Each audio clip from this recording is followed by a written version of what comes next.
السلام علیکم ورحمۃ اللہ وبرکاتہ۔ کیا حال ہے آپ سب کے؟ الحمدللہ۔ اللہ تبارک و تعالی آپ سب کو اپنے حفظ و امان میں رکھے، آمین۔ نحمدہ و نصلی علی رسولہ الکریم، اما بعد فاعوذ باللہ من الشیطان الرجیم، بسم اللہ الرحمن الرحیم۔ رب اشرح لی صدری ویسر لی امری واحلل عقدۃ من لسانی یفقہوا قولی رب زدنی علما اللہم زدنا علما اللہم فقہنا فی الدین اللہم انا نسألک علما نافعا ورزقا طیبا وعملا متقبلا، آمین۔ بسم اللہ الرحمن الرحیم۔ سورۃ العبسہ۔ سورۃ عبسہ مکی ہے۔ اس سورت سے پہلے ایک واقعہ ہے، اور یہاں پر جو بات کی جا رہی ہے وہ نبی کریم صلی اللہ علیہ وسلم کے ایک صحابی تھے جس کا نام تھا عبداللہ ابن مکتوم۔ یہ نبینا صحابی تھے جو کہ حضرت ختیجہ کے کزن بھی تھے، اور نبی کریم صلی اللہ علیہ وسلم کے یہ بڑے پیارے اور محبوب صحابی تھے۔ اس کے شان نزول میں تمام مفسرین کا اتفاق ہے کہ یہ آیتیں، سورۃ عبسہ کی آیتیں پہلی، یہ آیتیں حضرت عبداللہ بن مکتوم کے بارے میں نازل ہوئی ہیں۔ اب اس کا واقعہ کیا ہے؟ واقعہ یہ ہے، ایک دن ایسا ہوا کہ نبی کریم صلی اللہ علیہ وسلم قریش کے کچھ سرداروں کے ساتھ بیٹھے ہوئے تھے، جن میں ابو جہل بھی تھا، عتبہ شیبہ بھی تھے، ابی بن خلف بھی تھا۔ یہ سارے بڑے بڑے سردار تھے۔ تو آپ ان سب کو دین کی دعوت دے رہے تھے، ان کے ساتھ مخاطب تھے، ان کو سمجھا رہے تھے کہ شاید یہ سمجھ جائیں اور یہ دین کی طرف آ جائیں، یہ اسلام قبول کر لیں، اور جب یہ دین کی طرف آئیں گے تو اس سے یہ فائدہ ہوگا کہ باقی جو قبیلے کے لوگ ہیں وہ بھی ان کو دیکھ کر دین قبول کر لیں گے، وہ بھی ان کی پیروی کریں گے۔ تو نبی کریم صلی اللہ علیہ وسلم اس اہم کام میں مصروف تھے، تو اتنے میں یہ نبینا صحابی آتے ہیں۔ اب یہ نبینا ہے، اب انہیں تو نہیں پتہ کہ آپ صلی اللہ علیہ وسلم ایک اہم کام میں مصروف ہیں، تو انہوں نے آپ سے ایک مسئلہ پوچھنا چاہا، اور وہ بار بار آپ کو اپنی طرف متوجہ کر رہے تھے کہ آپ اس کا جواب دیں، اور آپ انہیں نظر بھی نہیں آ رہا تھا کہ آپ مصروف ہیں، اور یہ کتنی اہم میٹنگ ہے۔ وہ نبینا صحابی تھے، انہیں پتہ بھی نہیں تھا۔ تو آپ نے اس پر تھوڑا سا ناگواری کا اظہار کیا۔ آپ نے ان نبینا صحابی کی طرف منہ پھیرا اور ماتھے پر کچھ بل پڑے اور پھر منہ پھیر لیا۔ کہا کچھ بھی نہیں، زبان سے کچھ نہیں کہا، نہ ہاتھ سے پیچھے کیا، صرف دیکھ کر ماتھے میں بل پڑے اور پھر منہ موڑ لیا۔ اور پھر جو مشرکین کو آپ دین کی دعوت دے رہے تھے اس میں مشغول ہو گئے۔ اب یہ جو معاملہ تھا، اللہ کو اس پر تھوڑی سی ناراضگی ہوئی، تو اللہ نے یہ آیات نازل کر دیں۔ کون سی؟ عبس و تولا۔ عبسا تیوری چڑھائی، و تولا اور منہ موڑ لیا۔ عبسا یعنی ناگواری کا اظہار کیا، و تولا اور منہ موڑ لیا، ان یہ کہ جاءہ الاعمی، آیا اس کے پاس اعمی ایک نابینا صحابی، اندھا یعنی نابینا صحابی، اور منہ موڑ لیا جب نابینا صحابی آپ کے پاس آیا۔ اب دیکھیں، نابینا صحابی کو پتہ بھی نہیں تھا، کیونکہ وہ تو دیکھ ہی نہیں رہے تھے کہ آپ کے ماتھے پر بل پڑے ہیں، لیکن اللہ نے دیکھ لیا۔ تو اللہ نہیں چاہتے تھے کہ آپ اپنے صحابہ کے ساتھ اتنی سی بھی ناخوشگواری کا اظہار کریں، کیونکہ یہ اللہ کے محبوب بندے ہیں، دین سیکھنا چاہتے ہیں، اور ویسے بھی حدیث میں آتا ہے کہ جو شخص علم سیکھنے کے لیے کوئی راستہ اختیار کرتا ہے تو اللہ اس کے لیے جنت کا راستہ آسان کر دیتے ہیں۔ دیکھیں، آپ صلی اللہ علیہ وسلم ان صحابی سے ناراض بھی نہیں ہوئے تھے، کچھ کہا بھی نہیں تھا، نہ صحابی نے آپ کو دیکھا کہ آپ نے ماتھے پر بل ڈالے ہیں، بس اللہ نے آپ کا مرتبہ اتنا بلند رکھا ہوا ہے اللہ نے اپنے انبیاء کرام کا مرتبہ بہت بلند رکھا ہے. انبیاء سے ہلکی سی بھی کوئی خطا ہوتی ہے تو فوراً انہیں چیک کر لیا جاتا ہے، انہیں روک دیا جاتا ہے، انہیں سمجھا دیا جاتا ہے کہ آپ کا مقام اتنا اونچا ہے، آپ دنیا والوں کے لیے اسوہ حسنہ ہے، رول ماڈل ہیں، آپ یہ بھی نہ کریں، آپ ایسا بھی نہ کریں. اور ایک اور بات، یہاں پر اللہ نے آپ کا نام نہیں لیا کہ آپ نے ایسا کیا، بلکہ کہا عبس وتولی، ناگواری کا اظہار کیا، یعنی تیوری چڑھائی، یعنی بل ڈالے ماتھے پر، وتولی اور منہ موڑ لیا. صرف اللہ تعالیٰ نے کیا فرمایا؟ عبس وتولی. تو یہ بھی سمجھانے کا ایک بہت اچھا طریقہ ہے. جیسے کہ میں کہوں کہ کسی نے میرے ساتھ برا کرا، یعنی برا کیا، میں اس کا نام نہ لوں کہ تم نے میرے ساتھ برا کیا یا فلاں نے میرے ساتھ برا کیا، بلکہ کہوں کہ کسی نے میرے ساتھ ایسا کیا ہے، کسی نے میرے ساتھ برا کیا ہے. تو یہ سب سے ہلکا طریقہ ہوتا ہے کسی کی اصلاح کرنے کا. اور اس صورت سے یہ بات بھی ہمیں پتہ چلتی ہے، صحابہ کرام کہا کرتے تھے کہ اگر یہ قرآن نبی کریم صلی اللہ علیہ وسلم کی طرف سے نازل ہوتا، نبی کریم صلی اللہ علیہ وسلم کی طرف سے ہوتا یا انہوں نے خود گھڑا ہوتا تو اس میں سورت عبسہ نہ ہوتی، آپ صلی اللہ علیہ وسلم اس کو نکال دیتے. لیکن یہ قرآن اللہ کی طرف سے ہے، اللہ جو بات بھی کہیں گے تو نبی کریم صلی اللہ علیہ وسلم نے وہ بات ہم تک پہنچانی ہوگی. عبسہ بل ڈال لیے ماتھے میں، وتولی اور منہ موڑ لیا. ان یہ کہ جاءہ آیا اس کے پاس اعمیٰ ایک نبینا صحابی، وما یدریکا اور کیا یدریکا تجھے کیا خبر، لا اللہ شاید کہ وہ یزکا کہ وہ پاک ہو جاتا، وہ پاکیزگی حاصل کرتا، یعنی وہ نبینا صحابی تجھ سے دینی رہنمائی حاصل کر کے نیک اعمال کرتا، عمل صالح کرتا، جس سے اس کا اخلاق کردار سنور جاتا، اس کے باطن کی اصلاح ہو جاتی اور تیری نصیحت سننے سے اس کو فائدہ ہوتا. او یذکروا یا وہ نصیحت سنتا، فتنفعہ الذکریٰ پس فائدہ دیتی اس کو ذکرہ آپ کی نصیحت، ذکرہ نصیحت، یا پھر وہ آپ سے کوئی نصیحت لے لیتا اور وہ نصیحت اس کو فائدہ دیتی. یعنی یا تو اس کا تزکیہ ہو جاتا، اگر تزکیہ نہ بھی ہوتا تو وہ آپ سے کوئی اچھی نصیحت ہی سن لیتا اور وہ نصیحت ان کو فائدہ دیتی. کیونکہ اللہ کو تو پتہ تھا نا، نبی کو تو نہیں پتہ تھا، اللہ کو پتہ تھا کہ یہ مشرکین جو بیٹھے ہیں یہ کبھی اسلام نہیں لائیں گے، یہ سب سے بڑے سرکش تھے، ابو جہل، عتبہ، شیبہ، یہ کہاں اسلام لائیں گے. لیکن نبی نے تو کوشش کرنی تھی نا، نبی نے تو کوشش کرنی تھی، لیکن اللہ جانتے تھے کہ یہ صحابی جو آیا ہے یہ خالص نیت سے آیا ہے. فرمایا اما من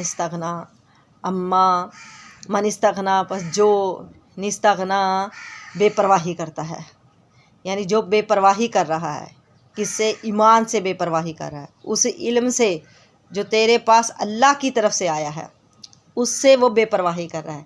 یعنی ان لوگوں کی بات ہو رہی ہے جو سامنے مشرکین بیٹھے ہوئے تھے، وہ سمجھتے تھے کہ ہمیں دعوت کی ضرورت نہیں ہے، کہ یہ دعوت، یہ تبلیغ، یہ دین یہ تو غریب لوگوں کے لیے ہے، غریب مسکین کے لیے ہے، وہ اس دعوت کو قبول کریں، ہمارے لیے بالکل بھی نہیں ہے. اور آج بھی ایسا ہوتا ہے کہ اگر کچھ لوگ ایسے ہیں کہ جب ان سے دین کی بات کی جائے تو کہتے ہیں ہمیں نہ بتاؤ، ہمیں سارا پتہ ہے، ہم نے بھی بہت سی کتابیں پڑھی ہوئی ہیں. نہیں، ہمیں ایسا نہیں کرنا چاہیے. تو کہا جو بے پرواہی کرتا ہے، جو لاپرواہ ہے، فَأَنْتَ تو آپ لہو اس کے لیے تصدیٰ، آپ اس کی فکر کرتے ہیں، آپ اس پر توجہ دیتے ہیں. یعنی یہ نبی کریم صلی اللہ علیہ وسلم سے کہا جا رہا ہے کہ جو اپنے آپ کو غنی سمجھتا ہے، لاپرواہ سمجھتا ہے، تو آپ اس کی طرف متوجہ ہو رہے ہو. اور پھر آپ کو کیا اس کا تزکیہ ہو یا نہ ہو، وما علیک اللہ یزکا، وما اور نہیں علیک آپ کے اوپر اللہ اگر نہ یزکا، اگر وہ نہ بھی سنورے، اگر نہ بھی وہ اپنا تزکیہ کرے، کیونکہ تیرا کام جو ہے وہ بس تبلیغ کرنا ہے. اس لیے اس قسم کے کفار کے پیچھے پڑنے کی ضرورت نہیں ہے.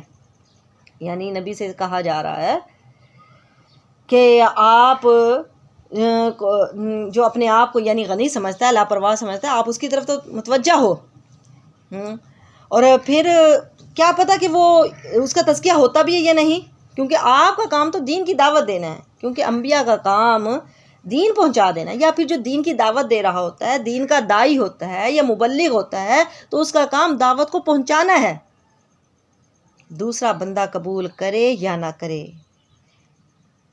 اگر وہ قبول کرتا ہے تو اس میں اس کا فائدہ ہے، اگر وہ نہیں کرتے تو ان کا اپنا نقصان ہے، یعنی آپ پر کوئی الزام نہیں ہے۔ وَأَمَّا مَنْ جَاءَكَ يَسْعَىٰ، وَأَمَّا اور جو، وَأَمَّا مَنْ اور وہ جو جَاءَكَ آیا تیرے پر یسعیٰ دوڑتا ہوا، وَهُوَ يَخْشَىٰ اور وہ اللہ تعالیٰ سے ڈرتا بھی تھا۔ اب پہلے کہا گیا کہ آپ پر یعنی کوئی الزام نہیں ہے، آپ سے پوچھ گچھ نہیں ہوگی، صرف آپ کا کام پہنچا دینا ہے۔ آپ نے یعنی آپ اتنی محنت کر رہے ہیں، آپ اتنی مشقت اٹھا رہے ہیں ان کو سمجھانے میں، آپ کا بس نہ چلے، آپ چاہتے ہیں کہ فوراً ہی یہ اسلام قبول کر لیں، یعنی یہ آپ کے بس کی بات نہیں ہے۔ دیکھیں قیامت کے دن اللہ کے پاس ایسے نبی بھی آئیں گے جس کو ماننے والا، پیروی کرنے والا کوئی بھی نہیں ہوگا، ان کی امت میں سے کوئی ایک بھی بندہ نہیں ہوگا، کوئی بھی نہیں تھا ماننے والا، اور ایسے بھی آئیں گے جس کے ماننے والا صرف ایک ہوگا۔ تو ہم جو آپ کو قرآن کی تعلیم دیتے ہیں، اب میں آپ کو پڑھا رہی ہوں، آپ کو سمجھا رہی ہوں، ہم لوگ جو قرآن کی تعلیم دیتے ہیں تو ہمارا یہی مقصد ہوتا ہے کہ شاید کوئی دین کے راستے پر آ جائے، اپنا راستہ بدل لے، شاید کسی کا طریقہ کار بدل جائے، شاید وہ گناہ کو چھوڑ دے، اور اگر وہ ایسا نہیں کرتا تو اس کا اور اللہ کا معاملہ ہے۔ پھر تو اللہ نے فرمایا جو تمہارے پاس دوڑتا ہوا آیا اور وہ اللہ سے ڈرتا ہے تو آپ اس سے بے رخی کرتے ہیں، یعنی وہ آپ کے پاس دوڑتا ہوا کس لیے آیا؟ تاکہ تو خیر کی طرف اس کی رہنمائی کرے، اسے واضح و نصیحت کرے، وہ اس لیے تیری طرف دوڑ کر آیا۔ وَهُوَ يَخْشَىٰ اور وہ اللہ سے ڈرتا بھی ہے، اللہ کا خوف بھی اس کے دل میں ہے، جس کی وجہ سے یہ امید ہے کہ تیری باتیں اس کے لیے فائدہ مند ہوگی اور وہ اس کو اپنائے گا اور اس پر عمل کرے گا۔ یہ باتیں نبی کریم صلی اللہ علیہ وسلم کو پتہ نہیں تھی، اب اللہ تبارک و تعالیٰ آپ کو بتا رہے ہیں کہ یہ جو سامنے بیٹھے ہوئے ہیں قریش والے، یہ کبھی بھی ایمان نہیں لائیں گے، کہ یہ اندر سے ناپاک ہیں، خبیث ہے، آپ ان کی طرف تو متوجہ ہو، اور جو میرا صحابی دوڑتا ہوا آیا، جو اللہ سے ڈرتا بھی ہے، جو خشیت سے آیا ہے، وہ اس لیے آیا تھا تاکہ اس کی اصلاح ہو جائے، لیکن آپ نے اسے بے رخی کی۔ فَأَنْتَ عَنْهُ تَلَهَا فَأَنْتَ پس تو آپ نے عنہ اس سے تلہا آپ تغافل رہے، بے رخی کی۔ بعض علماء کہتے ہیں کہ یہ کسی ایک آیت کا مطلب سمجھنے کے لیے آئے تھے، نابینا صحابی کسی آیت کا مطلب سمجھنے کے لیے آئے تھے، تو آپ نے اسے بے رخی کی، یعنی اب اسے یہ بات پتہ چلتی ہے، اس آیت سے، ان آیت سے یہ بات معلوم ہوتی ہے کہ دعوت و تبلیغ میں کسی کو خاص نہیں کرنا چاہیے، بلکہ امیر غریب، آقا غلام، مرد عورت، چھوٹے بڑے، سب کو یکساں حیثیت دی جائے، سب کو مشترکہ خطاب کیا جائے۔ اللہ جس کو چاہے اپنی حکمت کے تحت ہدایت سے نواز دے گا۔ کہا آپ نے ان سے بے رخی کرتے ہو، ان سے بے رخی نہیں کرنی چاہیے تھی، یعنی ایسے لوگوں کی قدر کرو، ان سے بے رخی نہ کرو۔ کلا ہرگز نہیں، انہا بے شک یہ تذکرۃ نصیحت ہے، یعنی غریب سے اعراض کرنا اور مال و دولت والوں کی طرف توجہ دینا یہ کام ٹھیک نہیں ہے، کلا ہرگز نہیں، اور آئندہ اس کا خیال رکھنا ہے، ہرگز ایسا نہ ہو۔ کہا انہا بے شک یہ تذکرۃ، یہ قرآن پاک جو ہے یہ نصیحت ہے، تمام لوگوں کے لیے نصیحت ہے۔ فمن شاء ذکر، پر جو کوئی بھی چاہے اس سے نصیحت حاصل کر لے، بس جو بھی چاہے اس سے نصیحت حاصل کر لے، یعنی اگر تم اس پر عمل کرو گے تو اپنا ہی فائدہ ہے، اور اگر نہیں کرو گے تو اپنا ہی نقصان ہے۔ اور اگر انسان اللہ کی اطاعت و فرما برداری کرتا ہے، بالکل بھی نافرمانی نہیں کرتا، سب اللہ تعالیٰ فرماتے ہیں پوری دنیا مل کر میری اطاعت و فرما برداری کرنے لگ جائے، تو یہ سب اگر سب لوگ اللہ کی عبادت کرتے ہیں، اللہ کے اطاعت و فرما برداری کرتے ہیں، تو اللہ تعالیٰ فرماتے ہیں اس سے میری شان میں کوئی اضافہ نہیں ہوتا۔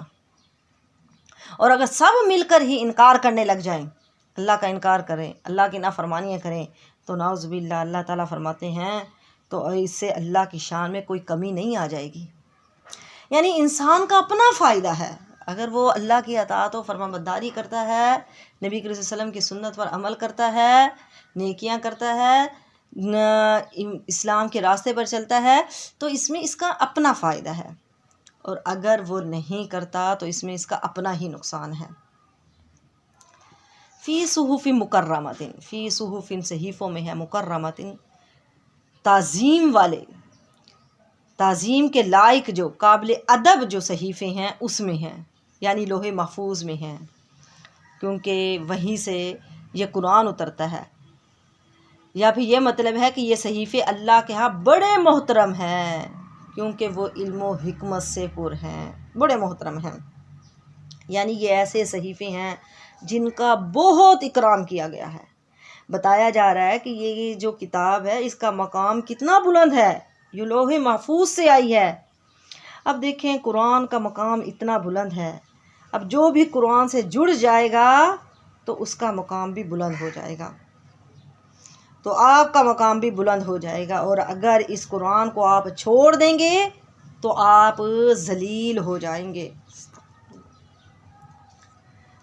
کہا مرفوعۃ، بلند مقام پر ہے، مطہرۃ، پاک کیے گئے ہے، یعنی یہ شبہات سے پاک ہے، اس میں کسی قسم کا شک نہیں ہے، پاکیزہ ہے، پاک ہے۔ بِأَيْدِي سَفَرَةٍ، بِأَيْدِي ہاتھوں میں ہیں، سَفَرَةٍ لکھنے والوں کے ہاتھوں میں ہیں، کرامن جو کہ بزرگ ہیں، باراراتن جو کہ نیک کاروں میں سے ہیں، نیکوکاروں میں سے ہیں۔ مراد وہ فرشتے ہیں جو اللہ کی وحی اس کے رسولوں تک پہنچاتے ہیں۔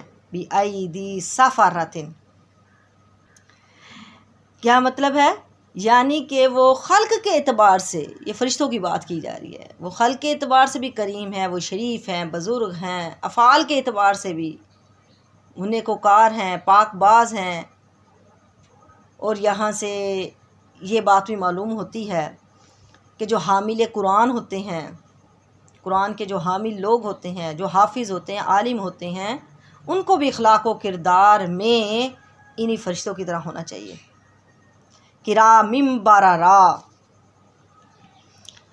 انہی کا مصداق ہونا چاہیے۔ حدیث میں سفراتن کا لفظ فرشتوں کے لیے استعمال ہوا ہے۔ نبی کریم صلی اللہ علیہ وسلم نے فرمایا جو قرآن پڑھتا ہے اور جو اس کا ماہر ہے وہ سفراتن کرام بررا فرشتوں کے ساتھ ہوگا، وہ بزرگ نیک لکھنے والے فرشتوں کے ساتھ ہوگا، اور جو قرآن مشقت کے ساتھ پڑھتا ہے اس کے لیے دگنا اجر ہے۔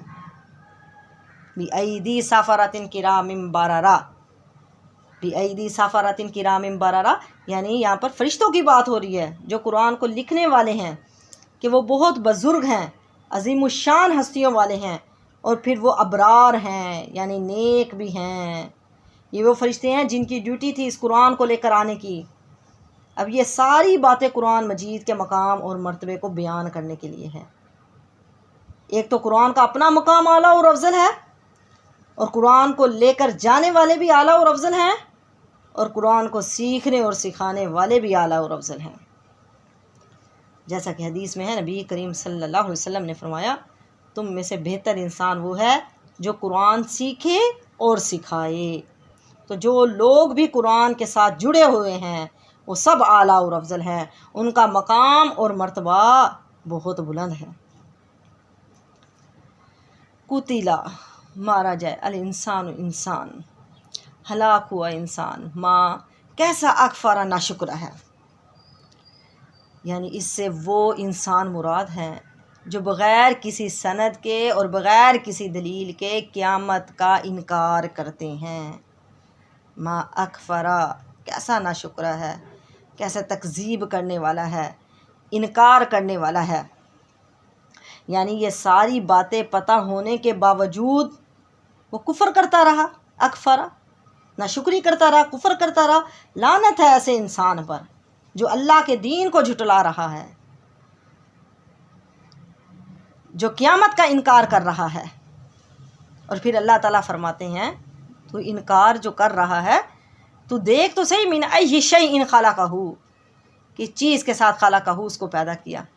آگے اس انسان کو غور و فکر کی دعوت دی جا رہی ہے کہ شاید وہ اپنے کفر سے باز آ جائے کہ دیکھ تیری پیدائش کیسے ہوئی، پھر بھی تو تکبر کر رہا ہے۔ من نطفۃ، ایک نطفے سے تیری پیدائش ہوئی۔ اے انسان تو ہلاک ہو جائے، تجھے پیدا کس چیز سے کیا ہے؟ ایک نطفے سے، ایک غلیظ پانی سے۔ اور تو غرور تو ایسے کرتا ہے جیسے ہم نے تجھے پہاڑوں کے اندر چھپے ہوئے ہیروں سے پیدا کیا ہو، یا ہم نے تجھے سمندر کے اندر نایاب موتی سے پیدا کیا ہو، یا ہم نے تجھے کوئی آب زمزم سے پیدا کیا ہے۔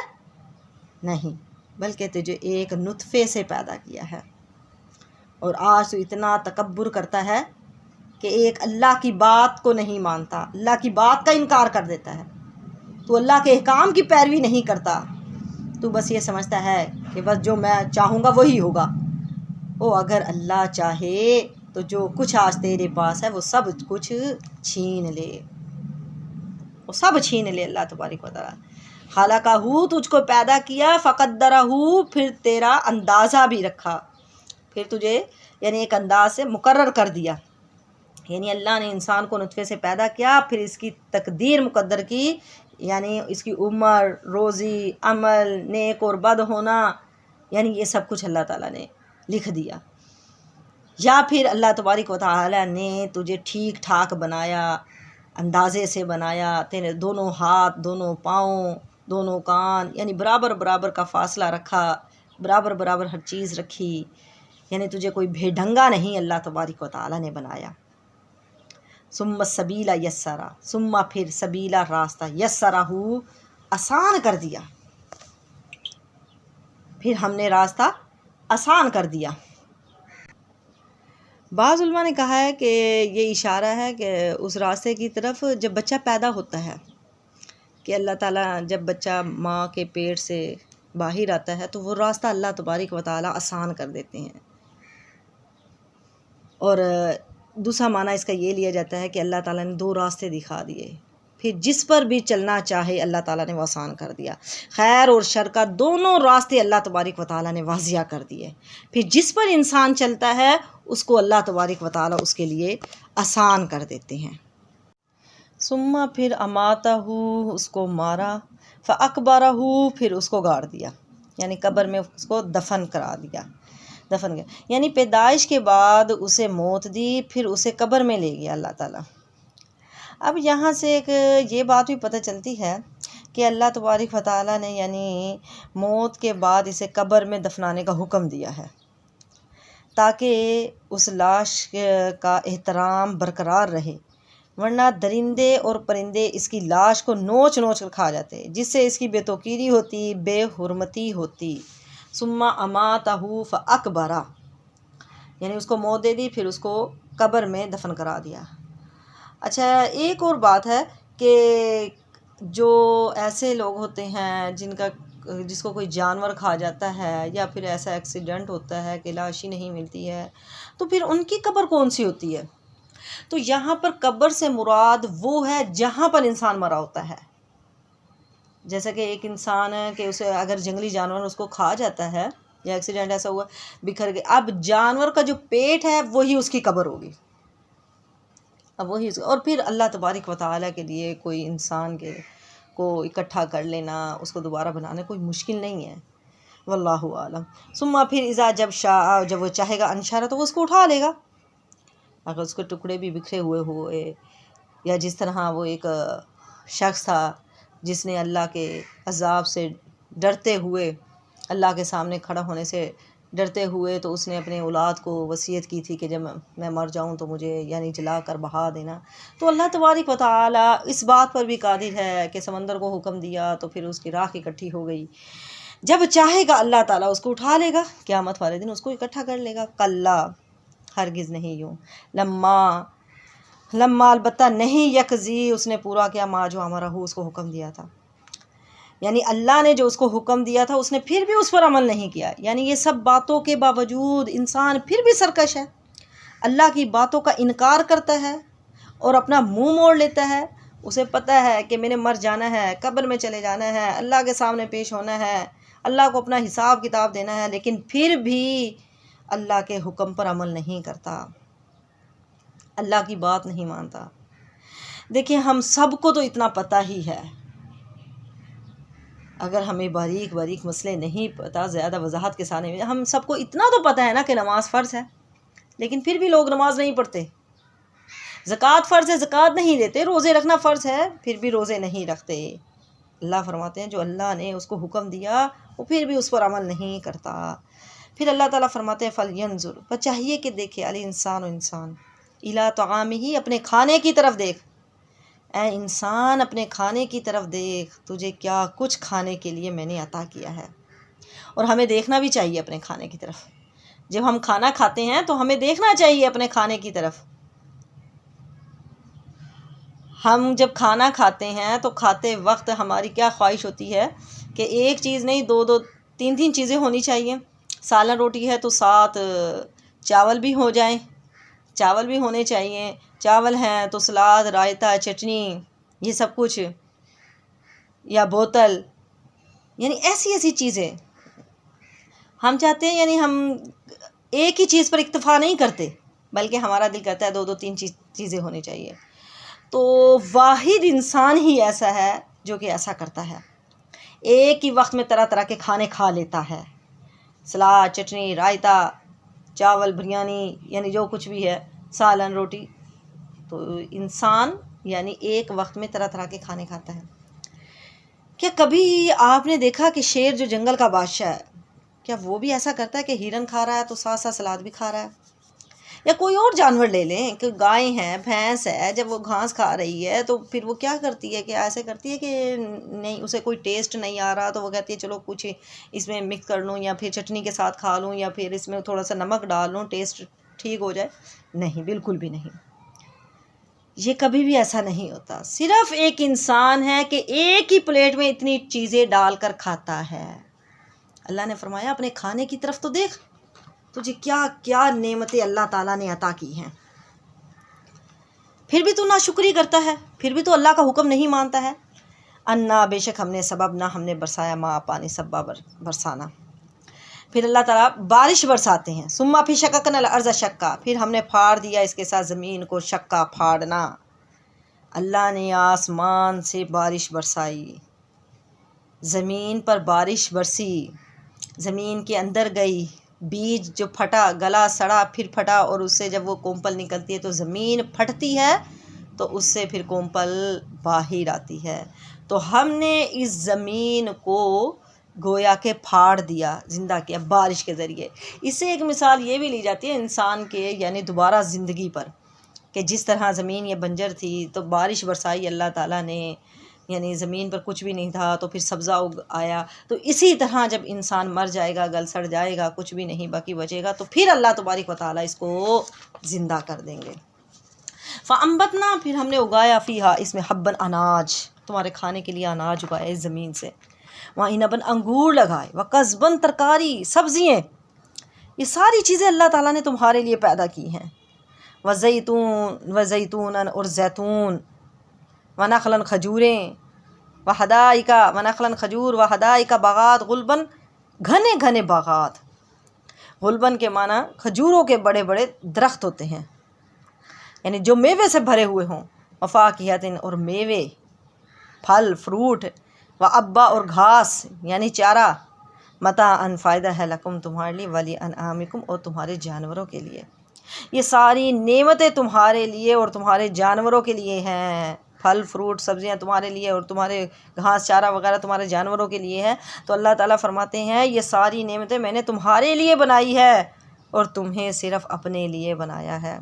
کیا کبھی تم نے اپنے کھانوں کی طرف دیکھا کہ رنگ برنگے کھانے کس طرح، یعنی پھل فروٹ تمہیں عطا کیے، اور اس کے اندر کتنے کتنے، ایک ایک پھل کے اندر کتنے کتنے فائدے ہیں، تم ان سب چیزوں سے فائدہ اٹھاتے ہو، تم کھاتے ہو، پیتے ہو، تم مزے لیتے ہو، تو کیا تم ان نعمتوں کا شکر ادا کرتے ہو؟ تم پھر بھی میری ناشکری کرتے ہو، جن کاموں کا، جن باتوں کا میں نے تمہیں حکم دیا پھر تم اس کا انکار کرتے ہو، تم اس پر عمل نہیں کرتے ہو۔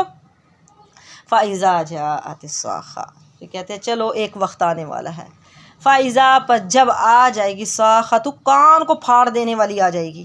کیا مطلب کان کو پھاڑ دینے والی؟ حضرت ابن عباس فرماتے ہیں کہ ساخہ قیامت کا نام ہے،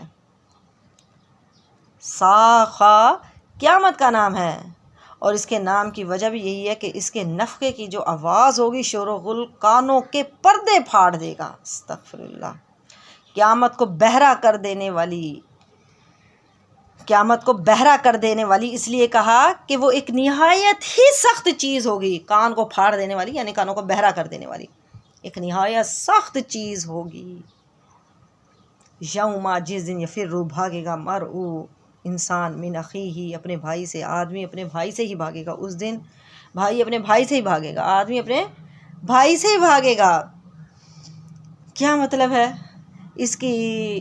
بعض نے وجہ یہ بیان کی ہے، بعض کے نزدیک اس کی وجہ یہ ہے کہ انسان اپنے گھر والوں سے اس لیے بھاگے گا تاکہ وہ اس کی وہ تکلیف اور شدت نہ دیکھیں جس میں وہ مبتلا ہوگا، جیسے جب وہ پریشان ہوگا، جس تکلیف میں وہ مبتلا ہوگا تو ایک دوسرے سے بھاگ رہے ہوں گے۔ اور بعض کہتے ہیں کہ اس لیے کہ انہیں علم ہوگا کہ وہ کسی کو کوئی فائدہ نہیں پہنچا سکتے، ان کے کچھ کام بھی نہیں آ سکتے، وہ اس لیے بھاگ رہا ہوگا کہ میں تمہارے کوئی کام نہیں آ سکتا، میں تمہارے آج بالکل بھی کوئی کام نہیں آ سکتی۔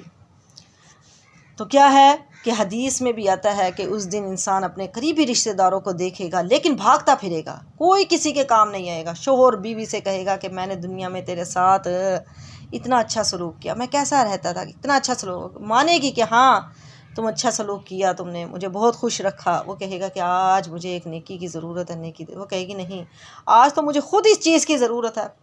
تو باپ بیٹے سے ملے گا، وہ بھی یہی کہے گا، یہی جواب ملے گا۔ ماں سے ملے گا، ماں یہی جواب دے گی۔ وہ ماں باپ جو کہ دنیا میں انسان کی ہر خواہش اپنے بچے کی پوری کرتے ہیں، لیکن اس دن وہ بچے بھی، اولاد بھی ایک نیکی دینے کے لیے تیار نہیں ہوں گے۔ یوم یفر المرء من اخیہ، اس دن انسان اپنے بھائی سے بھاگے گا، وامہ وابیہ، اپنی ماں سے بھاگے گا، اپنے باپ سے بھاگے گا، اپنی بیوی سے بھاگے گا، وبنیہ، اپنے بیٹوں سے بھاگے گا۔ اس دن ایک دوسرے سے بھاگے، کیونکہ قیامت والے دن اس کو پتہ ہوگا، اس انسان کو پتہ ہوگا کہ میں نے ان سب کو راضی کرنے کے لیے کتنا اللہ کو ناراض کیا تھا، اس دن میں نے اللہ کو کتنا ناراض کیا تھا، تو آج وہ بھاگے گا ان سے۔ دنیا میں بھائی بھائی کی طاقت ہوتا ہے تو کیا ہے، لیکن قیامت والے دن وہ اسی سے بھاگے گا، اپنی ماں سے بھاگے گا، باپ سے بھاگے گا، جو دنیا میں اس سے اتنا پیار کرتے تھے، ان کی ہر ضرورت کو پورا کرتے تھے، وہ ایک دوسرے سے بھاگیں گے۔ ہر کسی کو نفسی نفسی، اپنی اپنی جان کی فکر ہوگی۔ لکل امرئ، ہر ایک مرد کے لیے، ہر ایک انسان کے لیے، ہر ایک شخص کے لیے، منہم، ان میں سے، یومئذ، اس دن، شأن، ایک حالت ہوگی، یغنیہ، جو اسی کو کافی ہوگی۔ یعنی ہر شخص اس دن ایک فکر میں ہوگا، ایک اپنی مصروفیت میں ہوگا، اپنی ہی فکر لگی ہوئی ہوگی اس کو۔ اس دن ہر کسی کو بس اپنی اپنی جان کی فکر ہوگی۔ حدیث میں آتا ہے، نبی کریم صلی اللہ علیہ وآلہ وسلم نے فرمایا، سب لوگ میدان محشر میں ننگے بدن ہوں گے، ننگے پیر ہوں گے، پیدل ہوں گے، غیر مختون ہوں گے، یعنی ختنے نہیں ہوں گی۔ حضرت عائشہ نے پوچھا، اللہ کے رسول، اس طرح کیا شرم گاہوں پر نظر نہیں پڑے گی؟ تو آپ صلی اللہ علیہ وآلہ وسلم نے اس کے جواب میں یہ آیت تلاوت فرمائی، لکل امرئ منہم یومئذ شأن یغنیہ، ہر شخص اس دن ایک ایسی فکر میں ہوگا کہ عائشہ کسی کو کسی کی طرف دیکھنے کی فرصت ہی نہیں ہوگی، ہر کسی کو اپنی اپنی جان کی فکر ہوگی، نفسی نفسی۔ حدیث میں آتا ہے، ایک شخص سے کہا جائے گا کہ تو اپنے گھر والوں کو، زمین آسمان کو، ہر چیز کو گروی رکھوا دے اور تو جہنم سے بچ جا۔ تو وہ کہے گا، ہاں ہاں اے اللہ ٹھیک ہے، میرا باپ لے لو، میری ماں لے لو، میری بیوی لے لو، میرے بچے لے لو، دنیا کو بھی لے لو، لیکن بس مجھے جہنم سے بچا لو۔ تو اللہ کہے گا کہ جب تو دنیا میں تھا تو ہم نے تجھ سے بہت کم مانگا تھا، آج تو اپنا پورا خاندان دینے کے لیے تیار ہے، پوری دنیا دینے کو تیار ہے۔ تو دنیا میں تو ہم نے تجھ سے کیا مانگا تھا؟ پوری دنیا تھوڑی مانگی تھی کہ پوری دنیا تو اللہ کو دے دے، نہیں نہیں، بلکہ بس کہا تھا نماز پڑھو، زکوٰۃ دو، اللہ کی عبادت کرو، اللہ کے ساتھ کسی کو شریک نہ کرو، جن باتوں کا اللہ نے حکم دیا ہے ان پر عمل کرو، جن کاموں سے اللہ نے روک دیا ہے ان سے رک جاؤ۔ تجھ سے دنیا میں تو بہت کم آسان سا معاملہ کیا تھا، مطالبہ کیا تھا، تو انسان اس دن سب کچھ دینے کے لیے تیار ہوگا، لیکن اس دن کوئی بھی فدیہ قبول ہی نہیں کیا جائے گا، کوئی کسی کے کچھ بھی کام نہیں آئے گا۔ وجوہن، اور کتنے ہی چہرے، یومئذ اس دن، مسفرتن خوش ہوں گے، روشن ہوں گے، مسفرہ روشن ہوں گے، ضاحکتن ہنستے ہوں گے، مستبشرہ خوش ہوں گے، خوشی میں ہوں گے۔ کتنے ہی چہرے ہوں گے جو کہ چمک رہے ہوں گے، خوش ہوں گے، ہنس رہے ہوں گے، یہ اہل ایمان کے چہرے ہوں گے۔ سبحان اللہ، یہ اہل ایمان کے چہرے ہوں گے جنہیں ان کے اعمال نامے ان کے دائیں ہاتھ میں ملیں گے، جس سے انہیں اپنی آخرت کی زندگی کی کامیابی کا یقین ہو جائے گا، جس سے ان کے چہرے خوشی سے چمک رہے ہوں گے۔ اللہم اجعلنا منہم، اللہ تو ہمیں بھی انہی لوگوں میں سے بنا، آمین۔ اور کہا ووجوہن، اور کچھ چہرے یومئذ اس دن علیہا سے ہوں گے، غبرۃ کہ ان پر غبار ہوگا، ترہقھا چڑھی ہوئی ہوگی، قطرۃ سیاہی، استغفر اللہ، یعنی کچھ چہرے تو اس دن ایسے ہوں گے جو کہ بڑے روشن ہوں گے، جن کے چہرے قیامت والے دن روشن ہوں گے۔ ہو سکتا ہے جو اس دن قیامت والے دن اتنے روشن چہرے ہوں گے، خوشی والے جو چہرے ہوں گے، ہو سکتا ہے ان لوگوں کو آج دنیا میں بڑی تکلیفیں ملتی ہوں، آج ان کو بہت صبر کرنا پڑتا ہو، آج ان کو بڑی پریشانیاں سہنی پڑتی ہوں، لیکن اس دن ان کے چہرے روشن ہوں گے، اس دن ساری پریشانیاں ختم ہو جائیں گی۔ اس دن وہ انسان پریشان نہیں ہوگا جو آج اللہ کے لیے دنیا میں پریشان ہے تو وہ آخرت میں پریشان نہیں ہوگا۔ اور دوسرا وہ گروہ ہوگا، وجوہ یومئذ علیہا غبرہ، ان کے گناہوں پر گرد ہوگی، ان کے گناہوں کا گرد ان کے چہروں پر ہوگا، ان کے گناہوں کا جو گرد ہوگا وہ ان کے چہروں پر ہوگا۔ تو یہ دوسرا گروہ جو ہے یہ دوزخی ہوگا، جہنمیوں کا ہوگا، ان کے چہرے سیاہ ہوں گے، گرد آلود ہوں گے۔ یہ وہ ہیں جن کے دلوں میں کفر تھا، اعمال میں بدکاری تھی، یعنی اللہ رسول اور قیامت کا انکار کرنے والے تھے۔ اولئک، یہی لوگ، ہم وہ، کافرۃ کافر تھے، فاجرۃ بدکار تھے، جو دنیا کو پسند کیا کرتے تھے، جو کھلم کھلا گناہ کیا کرتے تھے۔ ہو سکتا ہے جو قیامت والے دن یہ لوگ ہوں گے جن کے چہروں پر گناہوں کی گرد ہوگی، ہو سکتا ہے وہ لوگ آج دنیا میں بڑے عیش و عشرت کی زندگی گزار رہے ہوں، بڑے عیش کی زندگی، اپنے خواہش نفس کو پورا کر رہے ہوں، جس طرح دل نے چاہا انہوں نے اسی طرح کر لیا، انہوں نے اپنی منمانی کی زندگی گزاری، تو قیامت والے دن وہ اپنی منمانی کی زندگی نہیں گزار سکیں گے۔ تو یہ ایسے لوگ ہوں گے کہ ان کے چہرے سیاہ ہوں گے، اور یہ وہی لوگ ہیں جو کہ کافرتن، جو کہ کفار تھے، جو کافر تھے، جو فاجرتن، جو بدکار تھے، کھلم کھلا گناہ کرنے والے تھے، اعلانیہ گناہ کرتے تھے، گناہ کر کے دوسروں کو بتایا کرتے تھے، فخر محسوس کیا کرتے تھے، آج کل رات میں نے یہ فلم دیکھی ہے، کل میں نے یہ گانا سنا تھا، کل میں نے یہ گناہ کیا تھا، گناہ کر کے اس کا اعلان بھی کرتے ہیں، استغفر اللہ۔ تو ایسے لوگوں کا جو اعمال نامے ہوں گے، ان کا اعمال نامہ ان کے الٹے ہاتھ میں دیا جائے گا، بائیں ہاتھ میں دیا جائے گا، استغفر اللہ۔ اور ان لوگوں کا جو ٹھکانہ ہوگا وہ جہنم ہوگی۔ اللہم لا تجعلنا منہم، اے اللہ تو ہمیں ان لوگوں میں سے نہ بنا۔ آخر میں اللہ تعالیٰ سے دعا ہے جو کچھ سنا ہے اور سنایا اس پر عمل کرنے کی توفیق عطا فرمائے۔ وآخر دعوانا ان الحمد للہ رب العالمین۔ سبحانک اللہم و بحمدک، اشہد ان لا الہ الا انت، استغفرک و اتوب الیک۔ السلام علیکم ورحمۃ اللہ وبرکاتہ۔